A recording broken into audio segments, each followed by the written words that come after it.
Hello, my name is Reza Rofan. This is a project called 3D Internet and Web 3D. This is for CS6320. We have all worked with today's technology of Internet, and we have all sent and received forms, and we've interacted with the websites through Internet. 3D is a concept very similar to two-dimensional concept, and it has similarities and differences.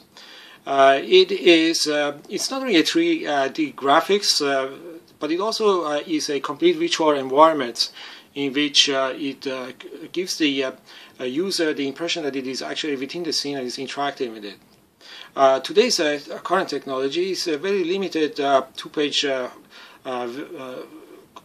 technology in which it has links that the user can send and receive messages. We take a look at the architecture for the 3D and we see similarities. Take a look at the analogies. We have www, World Wide Web, which takes care of the domain name systems, and we are going to have universe in the 3D. We have servers right now. We will have world servers. We'll get to that shortly. And then since it's more of a three-dimensional case, the website will be mostly called web place. The world server is a server that much like today, provides static and dynamic contents of the web places.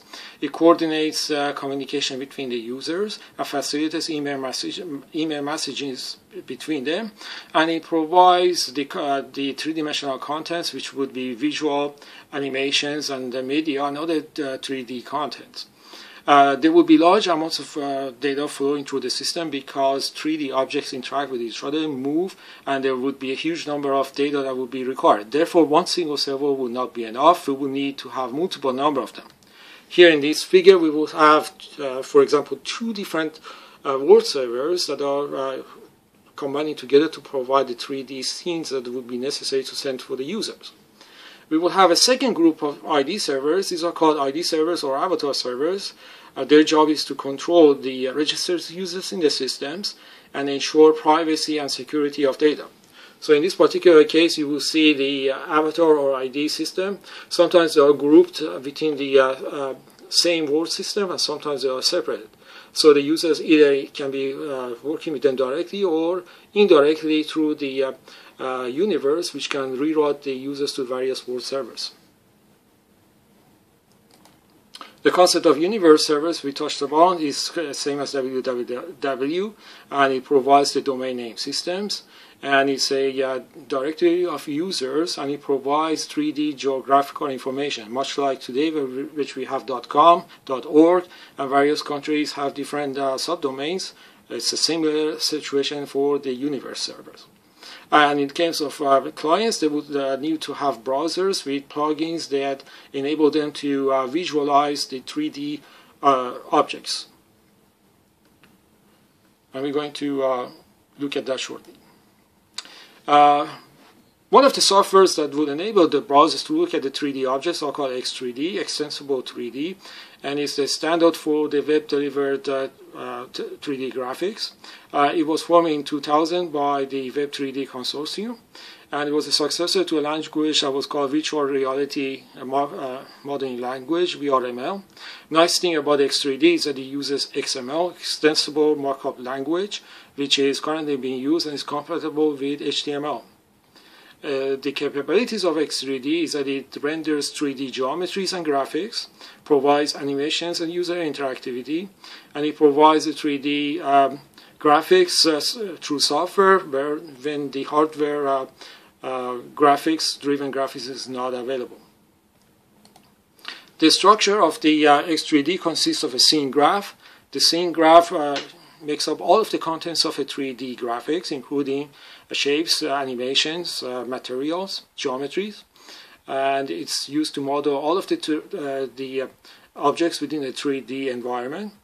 They would include all the geometries, appearances, and materials, and it most importantly uses XML, which is consistent with today's HTML.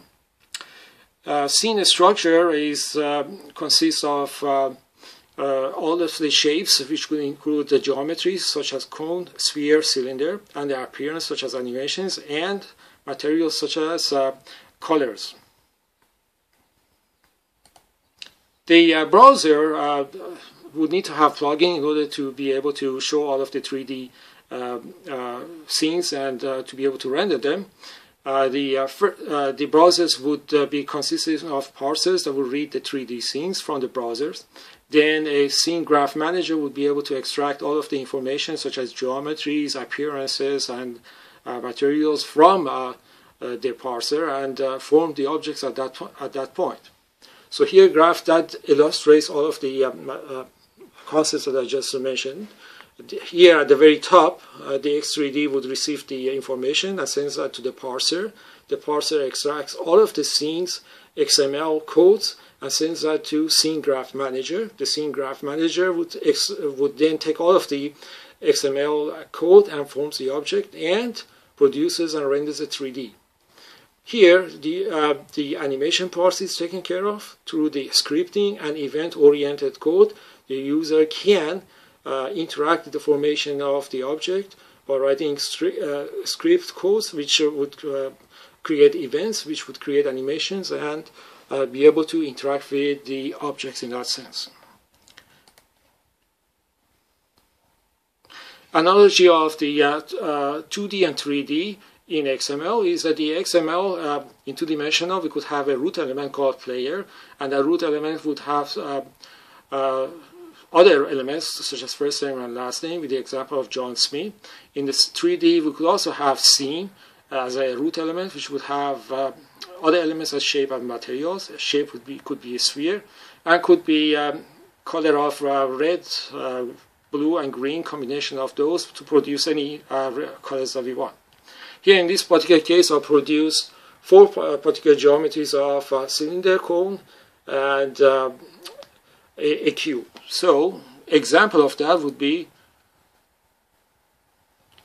this is the browser produced shapes, and if I were to show that on the browser itself, you can see that the 3-dimensional formation of the objects where the user can interact with the objects.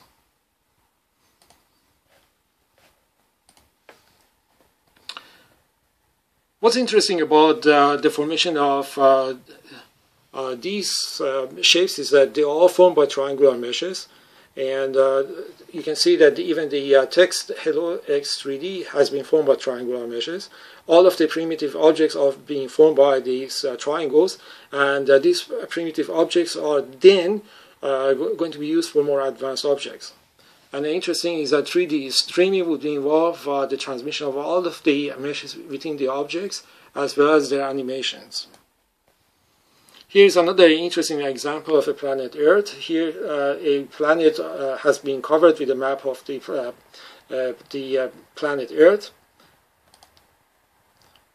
And here is a photo that would and here is the photo that illustrates this. This planet has been covered, and I can use various animations by working with this.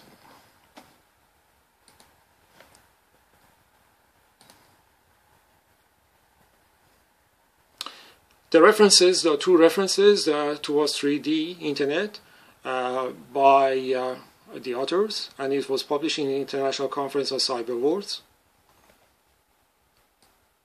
And the website www.x3dgraphics.com, which is a website for the X3D edit.